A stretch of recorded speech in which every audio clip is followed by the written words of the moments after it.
When we look at the components in a storyboard, we just are going to begin by saying right now we've been focusing on a few. We'll go into more detail later on each of these. The unit title matters. We're going to take quite a bit of time on that. It really does. We write books. The hardest thing is the decision on the title of a book. It is so hard. What captures the essence of what it's about? The image, which we'll spend more time on too, can't just be random. Oh, this is a cool picture. It needs to reflect the essence, again, of what that specific unit is about, or the book is about. The design, what will really reflect and stick with the kid in their brains. We'll be looking at the focus of the story and how to write them. Stylistically, this is not behavioral objectives. This is not SWABIT. Who knows what I'm getting at? Which is the least engaging language on the planet. Can you imagine having people over to your house for like a dinner or picnic and saying, you will all be able to eat the food in one thing. You will be able to chew it. You will be able to help me clean up. So the point here is the style and so forth are going to be important points. But for your first view, when you look at the samples, you'll notice these.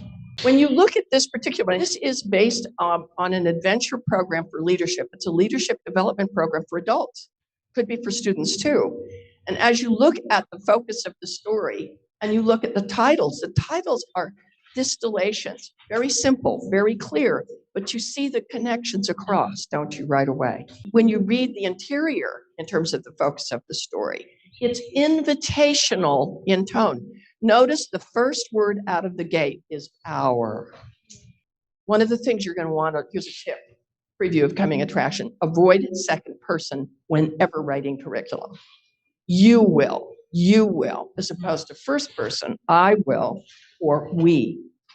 So what you see is in the tone, how that begins to play out.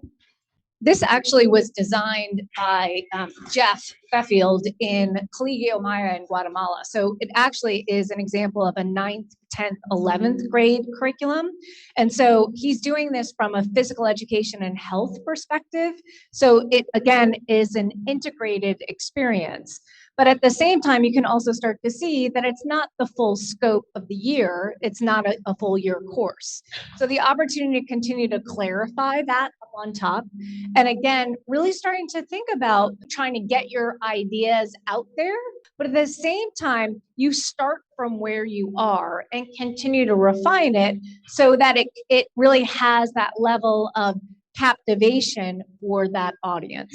You can also start taking note of things like how many sentences do we need to have in the focus of the story?